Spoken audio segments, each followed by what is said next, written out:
Hello hello hello hello നമസ്കാരം. ഇപ്പോൾ ഇവിടെ നിന്ന് കാണില്ല നോക്കാൻ.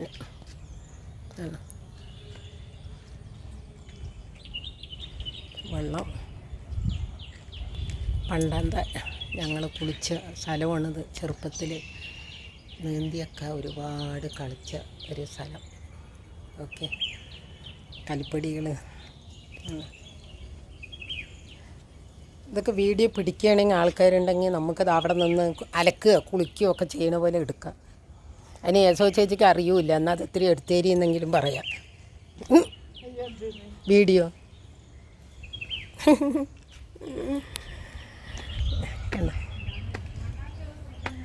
ആ നന്നായി, എന്നിട്ട് വേണം കേസ് കൊടുക്കാൻ. വേണ്ട, ഇത് ആണുങ്ങൾ കുളിച്ചിട്ട് നടക്കുന്ന വഴിയാണ്. പണ്ടും ഇത് ഇത്രയേ ഉള്ളൂ കേട്ടോ. പണ്ട് പക്ഷേ അമ്പലത്തിൻ്റെ വേലിയൊക്കെ ആയിരുന്നു, മതിലൊന്നുമല്ല. ഇപ്പം അത് കുറച്ചുകൂടി ഒന്ന് സുരക്ഷിതമാക്കിയിട്ടുണ്ട്.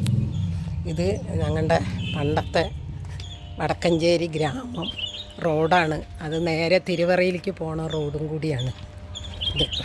ഓക്കെ, അപ്പോൾ ഇത് ഈ റോഡ് വന്നിട്ട് എടത്തന സ്കൂളിലേക്ക് പോകുന്ന വഴിയാണിത്.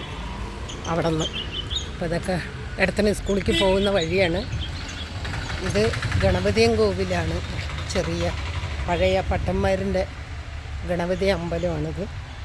ഇവിടുത്തെ വിളക്കൊക്കെ നടക്കുമ്പോൾ ഇവിടെയാണ് വന്ന ആനയൊക്കെ ഉണ്ടാവും. അല്ല തൊഴുതീറ്റൊക്കെ അങ്ങോട്ട് ആണ്, അതാണ്. അപ്പോൾ ഇത് ഗ്രാമം റോഡ്. ഓക്കെ, ഇതൊക്കെയാണ് നല്ല ഞങ്ങളുടെ പഴയ ആൾക്കാരാണ് ഇതൊക്കെ. ഇപ്പം എന്നെ കണ്ടാൽ പോലും ആൾക്കാർക്ക് അറിയില്ല ഞാനാന്ന്. എല്ലാവരിനെയും ഞാൻ അങ്ങോട്ട് വിളിക്കുക. എന്ത് രസമല്ലേ പൂക്കളൊക്കെ.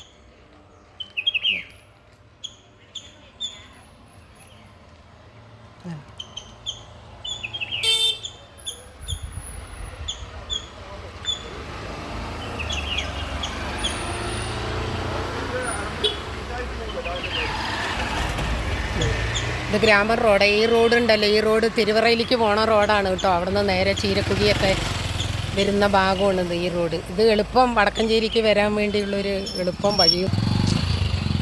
ഇത് ഗ്രാമം. ഞങ്ങളുടെ നവരാത്രി വിളക്കൊക്കെ ഇവിടെ ഉണ്ടാകും. ചെറുപ്പത്തിൽ ഓടി നടന്ന് കുറേ കളിച്ച ഒരു ഭാഗമാണ്. പിന്നെ ഇപ്പോൾ ഞാനിവിടെ ഇല്ലായിരുന്നല്ലോ 10-15 വർഷം. അപ്പോൾ ഒരു വീഡിയോ പിടിക്കാമെന്ന് വിചാരിച്ചു ഇങ്ങനെ. അപ്പോൾ കുളം ഒന്നുകൂടി കാണിച്ചു തരാം. ഇപ്പം അത് ഉപയോഗമില്ല. കാരണം എന്താണെന്നറിയാം, ഈ വെള്ളങ്ങളൊക്കെ കെട്ടിക്കിടക്കണത് കൊണ്ട്. പണ്ടൊക്കെ എന്ന് പറഞ്ഞാൽ വെള്ളങ്ങൾ ഒലിച്ചു പോകുമായിരുന്നു. കിണറിലാണെങ്കിൽ പുതിയ വെള്ളം, കുളങ്ങളൊക്കെ ആണെങ്കിൽ കനാലുകളൊക്കെ ആണെങ്കിൽ ഒലിച്ചു പോകും. ഇപ്പോൾ വന്നിട്ട് അതൊക്കെ ആൾക്കാർ കെട്ടി അതിനിതാക്കിയിട്ടേ. അപ്പോൾ ഓക്കെ, കഴിഞ്ഞു കഴിഞ്ഞു.